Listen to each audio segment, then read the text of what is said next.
हमारा जीवन जो उतार चढ़ाव से भरा है, इसके पीछे हमारे अपने ही कर्म होते हैं।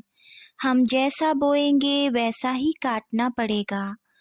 कर्म करो तो फल मिलता है, आज नहीं तो कल मिलता है। जितना गहरा अधिक कुआं हो, उतना मीठा जल मिलता है। जीवन के हर कठिन प्रश्न का जीवन से ही हल मिलता है। राधे राधे।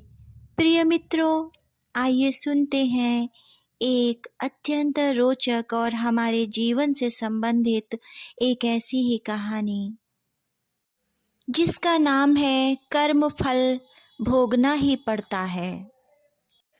एक गांव में एक किसान रहता था। उसके परिवार में उसकी पत्नी और एक लड़का था। कुछ सालों के बाद उसकी पत्नी की मृत्यु हो गई।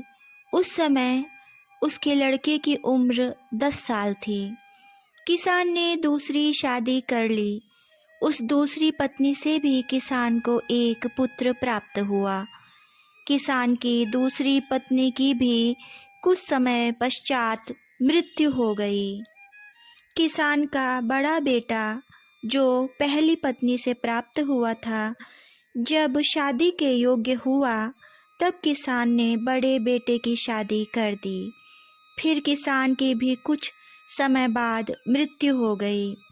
किसान का छोटा बेटा जो दूसरी पत्नी से प्राप्त हुआ था और पहली पत्नी से प्राप्त बड़ा बेटा दोनों साथ साथ रहते थे।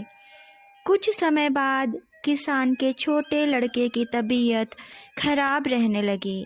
बड़े भाई ने कुछ आसपास के वैद्यों से इलाज करवाया, पर कोई राहत न मिली। छोटे भाई की दिन ब दिन तबीयत बिगड़ती जा रही थी और बहुत खर्च भी हो रहा था। एक दिन बड़े भाई ने अपनी पत्नी से सलाह की कि यदि ये छोटा भाई मर जाए तो हमें इसके इलाज के लिए पैसे खर्च नहीं करने पड़ेंगे और जायदाद में आधा हिस्सा भी नहीं देना पड़ेगा। तब उसकी पत्नी ने कहा कि क्यों न किसी वैद्य से बात करके इसे जहर दे दिया जाए, किसी को पता भी नहीं चलेगा, किसी रिश्तेदारी में भी कोई शक नहीं करेगा कि बीमार था और बीमारी से ही मृत्यु हो गई। बड़े भाई ने ऐसा ही किया। एक वैद्य से बात की कि आप अपनी फीस बताओ, ऐसा करना, मेरे छोटे बीमार भाई को दवा के बहाने से जहर दे देना। वैद्य ने बात मान ली और लड़के को जहर दे दिया और लड़के की मृत्यु हो गई।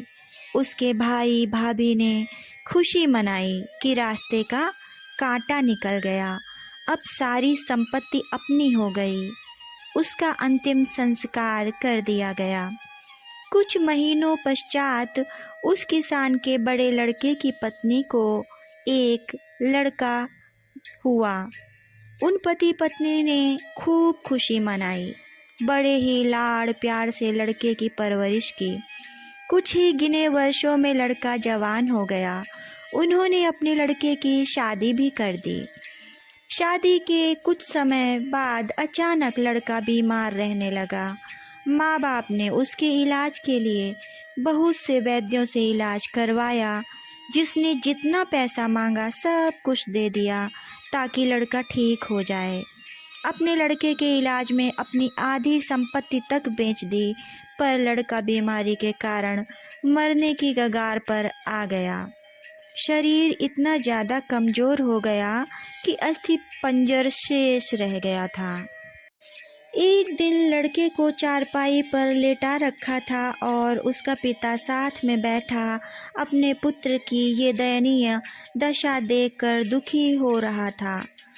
तभी लड़का अपने पिता से बोला, भाई, अपना सब हिसाब हो गया, अब बस कफन और लकड़ी का हिसाब बाकी है, उसकी तैयारी कर लो। ये सुनकर उसके पिता ने सोचा कि लड़के का दिमाग भी काम नहीं कर रहा है। बीमारी के कारण और बोला, बेटा मैं तेरा बाप हूँ, भाई नहीं।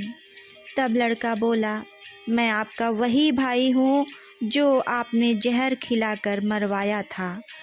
जिस संपत्ति के लिए आपने मरवाया था मुझे, अब वो मेरे इलाज के लिए आधी बिक चुकी है। आपकी शेष है, हमारा हिसाब हो गया। तब उसका पिता फूट फूट कर रोते हुए बोला कि मेरा तो कुल नाश हो गया, जो किया मेरे आगे आ गया। पर तेरी पत्नी का क्या दोष है जो इस बेचारी को जिंदा जलाया जाएगा। उस समय सती प्रथा थी जिसमें पति के मरने के बाद पत्नी को पति की चिता के साथ जला दिया जाता था। तब वो लड़का बोला कि वो वैद्य कहाँ है जिसने मुझे जहर खिलाया था। तब उसके पिता ने कहा कि आपकी मृत्यु के 3 साल बाद वो मर गया था। तब लड़के ने कहा कि ये वही दुष्ट वैद्य आज मेरी पत्नी रूप में है, मेरे मरने पर इसे इसीलिए जिंदा जलाया जाएगा। नमस्कार, मैं अमिता आशीष। प्रिय मित्रों, अगर आपको ये कहानी पसंद आई हो तो इसे शेयर, लाइक और कमेंट करना ना भूलें। और अगर आप इस चैनल पर नए हैं तो इस चैनल को सब्सक्राइब करना कदापि ना भूलें, जिससे आपको इसी तरह की सुंदर, प्रेरक और रोचक कहानियाँ सुनने को मिलती रहें। धन्यवाद।